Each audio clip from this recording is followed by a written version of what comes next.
세상을 살면서 가장 중요한 성공의 비결이 있다고 하면 그걸 한자로 줄인다고 한다면 그걸 퀴즈 문제 내가지고 생각이 잘 안 나가지고 막 고민하다가 생각한 것이 바로 습관이라는 거 아니겠습니까? 좋은 습관을 가진 사람은 성공하는 것이고 나쁜 습관을 가진 사람은 실패하는 것입니다. 그렇지 않습니까?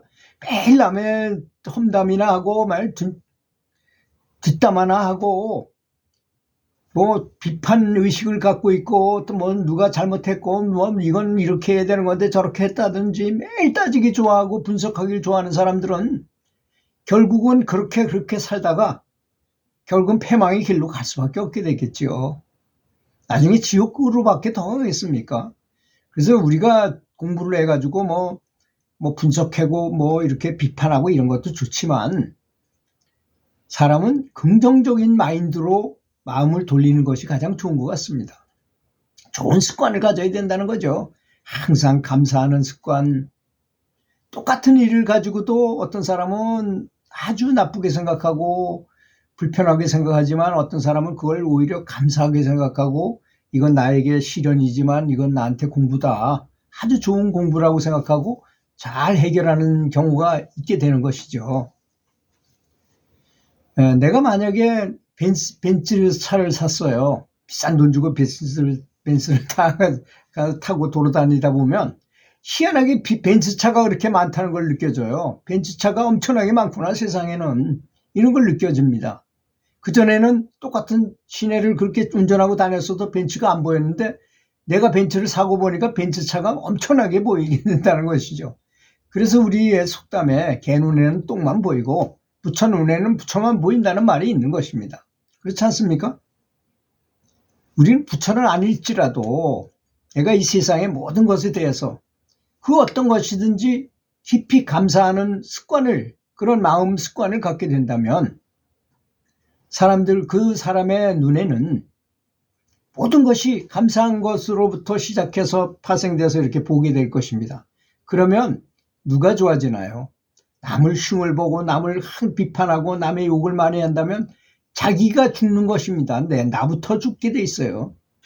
남은 그다음부터 남도 피해를 주겠지만 그런데 반대로 내가 어떤 일이든 간에 다 좋게 보고 감사하게 생각하게 한다 이겁니다.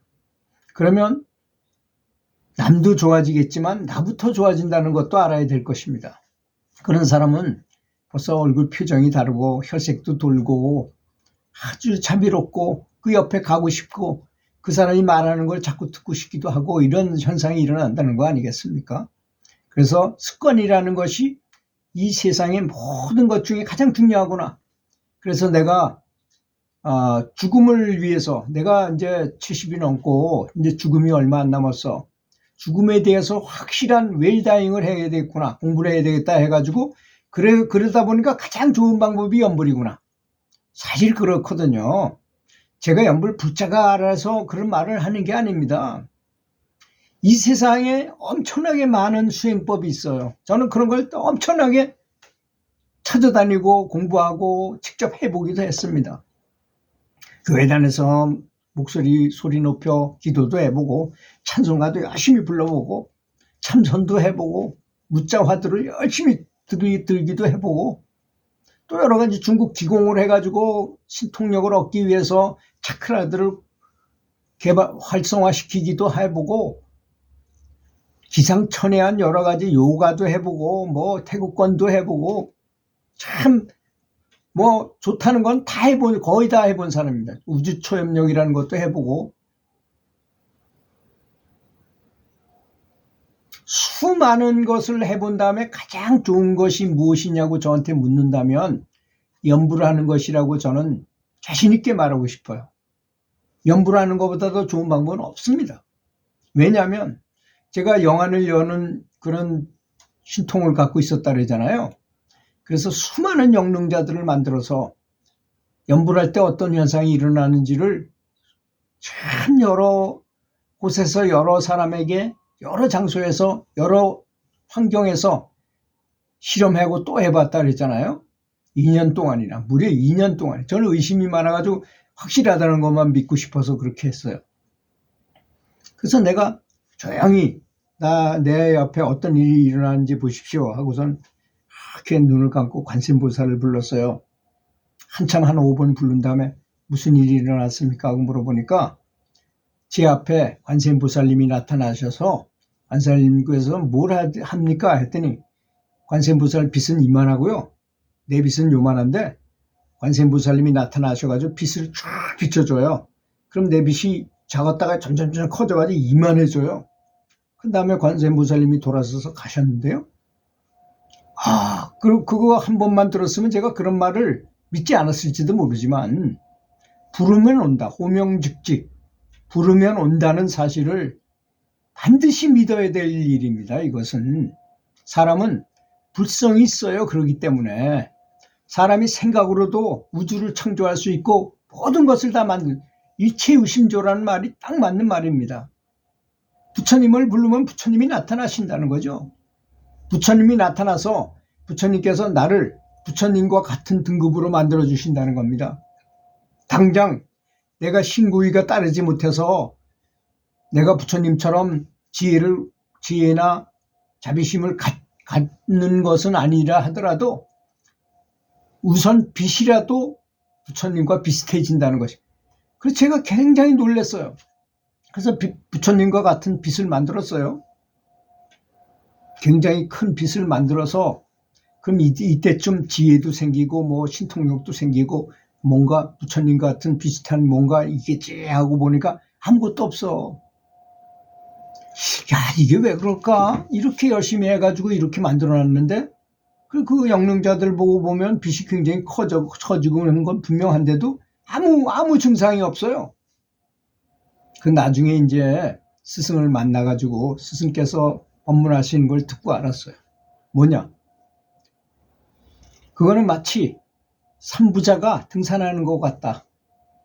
삼부자가 등산하는데 어린애들은 올라가다가 벌도 보고 나비도 보고 새소리도 듣고 이런 거 관심 있느라고 개미도 보고 하느라고 늦게 올라가. 아들은 건강하니까 빨리 올라갔어. 근데 할아버지는 또 걸음이 늦어가지고 천천히 올라갔어. 이 삼부자가 다 같이 올라가야만 이게 가족 등산이잖아요. 그래야지만 확실히 진보하는 것인데 그렇지 않습니까? 그런 문제점이 있더라고요. 신구의가 바로 그걸 말하는 것입니다. 내려올 때도 마찬가지죠. 애들은 막 뛰어 내려오는데 할아버지는 뛰다가 허리 다칠까봐 천천히 내려오고 아들은 또 할아버지가 걱정돼서 천천히 내려와. 그럼 다 같이 내려와야만 그것이 가족 등반이 끝난 거 아니겠습니까? 바로 그런 비유를 들어서 말씀하셨어요. 그래서 제가 바로 그런 것이구나 하는 것을 느꼈습니다. 우선 채식을 해가지고 몸을 정갈하게 만들고 그건 마음도 정갈하다는 걸 의미하는 거 아니겠습니까? 여러분 언행일치라고 생각하면 나는 부처가 되겠다고 염불 하면서 고기는 계속 먹어. 또 죽여. 다른 사람을 괴롭혀. 그런다면 그건 도저히 말이 안 되는 거잖아요. 언행일치가 안 되니까. 그래서 항상 좋은 생각을 하고 온화한 말을 하고 온화한 행동을 하는 것. 이것이 바로 신구의 삼업을 제대로 균형을 맞춰야 된다는 것. 그래야만 진보하고 하는구나 하는 걸 느꼈고 그보다 더 중요한 게 있다면 공덕을 쌓아야 된다는 것입니다. 우리가 이런 그 어떤 수행을 해가지고 얻는 빛은 어느 정도 수행을 하면 빛을 얻을 수 있어요. 하지만 부처님이 말씀하신 무량광, 이 무량광을 얻기 위해서는 반드시 공덕을 쌓아야 된다는 것입니다. 여러분 공덕을 어떻게 쌓나요? 좋은 일 하는 거죠. 보시도 하고 다른 사람을 잘해주고. 근데 제가 이런 말을 했더니 부처님이 잘못 말했다고 하는 사람도 있긴 있더구만요. 제가 제일 좋아하는 경 중에 가마솥경이라는 경이 있어요. 원어로는 뭐라고 그러는데 저는 그건 모르겠고 가마솥에 대한 얘기니까 가마솥경이죠. 그 100명분의 밥을 해가지고 삼시세끼를 100일 동안 계속 다른 사람을 대접한 그런 공덕보다는 소젖잘 순간이라 그랬으니까 뭐 한 10분 정도 시간 동안 정말 다른 사람이 잘 되기를 바라면서 기도를 한다면 그렇게 기도를 한다면 그 기도하는 그 공덕이 1000만 배는 더 높다 그러셨어요. 엄청나게 더 높다 그랬어요. 다른 사람이 잘 되길 바라는 마음으로 잘 되기를 비는 거죠, 말하자면. 이렇게 한 것이 훨씬 더 공덕이 높다고 그러셨어요. 그것도 1000만 배나 더 높다고 그러셨어요. 부처님께서 확실히 하신 말씀입니다. 그 정도로 마음이 중요하다는 거죠. 일체유심조이기 때문에 어떤 행동으로 뭘 하는 것도 그걸 나쁘다고 말하는 건 아니잖아요. 그거보다는 더 세고 강하고 더 많은 것이다, 이런 얘기죠. 예를 들어서 다른 사람이 연부를 하도록 잘 이끌어서 그분이 연부를 하게 되고 환심을 갖게 되고 연부를 스스하던 거를 정말 열심히 하게 만들었다면 그게 바로 법보시고 그 공덕이 제일 크다고 경전에 수도 없이 나와 있잖아요. 그래서 공원에 다니면서 할아버지 할머니들이 앉아서 이렇게 뭔가 할 일 없이 잡담이나 하고 계신 분들한테 연불에 대해서 좀 얘기하고 싶어도 이렇게 물어보면 교회 다닌대요. 교회 다니는 분들은 잘 안 믿어요. 참 안타까운 순간이 많더라고요. 그래서 유튜브가 좋은 것 같아요. 그래도 연불 하시던 분이나 불교 믿는다 하면서 그저 이거나 한번 하고 1년에 한두 번 가는 사람도 많이 있잖아요. 그런 분들한테 기도해가지고 잘 말씀을 드려서 연불을 할 수 있게 돼서 돌아가실 때 정말 죽는 순간에 다녀용선이 와서 거기 올라타서 바로 극락학교에 입학하게 한다면 그것처럼 큰 공덕이 어디 있겠습니까? 그래서 습관이라는 것은 굉장히 중요하다. 그래서 인생의 성공은 습관에 의해서 좌지우지 된다고 저는 주장하고 싶습니다.